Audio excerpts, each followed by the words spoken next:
जंगल के गहरे हिस्से में, जहाँ धूप भी झिझक कर आती थी, एक बूढ़ा शिकारी रहता था। लोग उसे बाबा जरीन कहते थे। उसकी उम्र 70 के करीब थी, कमर झुक चुकी थी, आंखें धुंधली हो चुकी थीं, मगर दिल अब भी जंगल की तरह गहरा और जिंदा था। उसकी झोंपड़ी के बाहर एक बड़ा पुराना देवदार का दरख्त था। इस दरख्त की सबसे ऊंची शाख पर बरसों से एक सुनहरी उकाब का घोंसला था। इस उकाब का नाम बाबा जरीन ने शाहीन रखा था। शाहीन कोई आम परिंदा ना था। उसकी आंखें सूरज की तरह चमकती थीं, परों का फैलाव 8 फुट से ज्यादा था और पंजों में इतनी ताकत कि एक हिरन भी उसके सामने बेबस हो जाता। मगर बाबा जरीन के लिए वो महज शिकारी न था, वो उसकी आंखें था, उसका बेटा था, उसकी तन्हाई का वाहिद सहारा था। हर सुबह बाबा जरीन झोंपड़ी के बाहर बैठता, हाथ में पुरानी बंदूक रखता और आहिस्ता से सीटी बजाता, बस एक सीटी, और आसमान से शाहीन तीर की तरह उतरता, बूढ़े के कंधे पर बैठ जाता। बाबा जरीन उसके परों पर हाथ फेरता और मुस्कुराते हुए कहता, आज क्या लाए हो मेरे लिए बेटा? शाहीन कभी खाली हाथ ना आता, कभी जंगली खरगोश, कभी मोटी मछली, कभी जंगली फल। बाबा जरीन उसे प्यार से गले लगाता और रात को झोंपड़ी के अंदर उसका घोंसला गरम राख पर बनाता। लोग कहते, बाबा जरीन ने उकाब को बेटा बना लिया है। वो हंसते और जवाब देते, नहीं, शाहीन ने मुझे बाप बना लिया है। एक सख्त सर्दी की सुबह थी। जंगल में खुराक कम हो चुकी थी।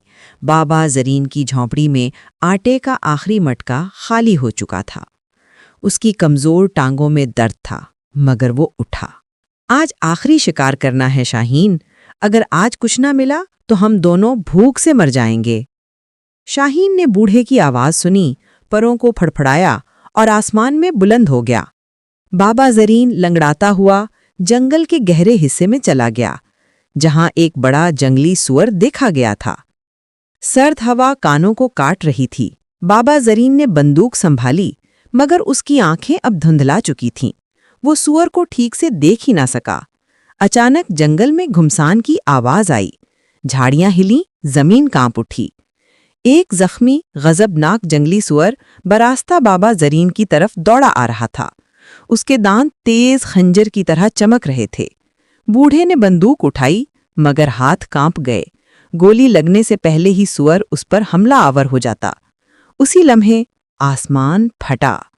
शाहीन ने सूरज की तरह चमकती हुई बर्क रफ्तार से नीचे आया। अपने तेज पंजों से सुअर की गर्दन को पकड़ लिया और उसे जमीन पर दे मारा। सुअर चीखा, तड़पा, मगर शाहीन ने छोड़ा नहीं। चंद लम्हों में सुअर की चीखें खामोश हो गईं। बाबा जरीन सांस फूले बैठ गया। शाहीन जख्मी सुअर को घसीटता हुआ बूढ़े के पास लाया और उसके पांव पर रख दिया। बूढ़े ने रोते हुए शाहीन को गले लगाया। तूने मेरी जान बचाई बेटा, आज फिर तूने मुझे जिंदा रखा। वो रात खुशी की थी। झोंपड़ी में आग जल रही थी, सुअर का गोश्त भुन रहा था, बूढ़ा और उकाब साथ बैठे थे। मगर बाबा जरीन ने देखा कि शाहीन का एक पर जख्मी था, सुअर के दांत लगे थे, खून बह रहा था। अरे बेटा, तू जख्मी हो गया। बूढ़े ने पुरानी चादर फाड़कर उसका जख्म बांधा। शाहीन ने सर झुकाया, जैसे कह रहा हो, कोई बात नहीं बाप। रात गहरी हुई। बाहर बर्फबारी शुरू हो गई। हवा के झोंकों से झोंपड़ी हिल रही थी। बाबा जरीन को बुखार चढ़ाया। वो लेट गया और शाहीन उसके सीने पर सर रखकर लेट गया, जैसे बूढ़े को गर्म रखना चाहता हो। आधी रात को बाबा जरीन की सांस भारी हो गई। उसने आहिस्ता से शाहीन के परों पर हाथ रखा और कहा, बेटा, अगर मैं ना रहा तो तू जंगल छोड़कर चले जाना, यहाँ तन्हा मत रहना।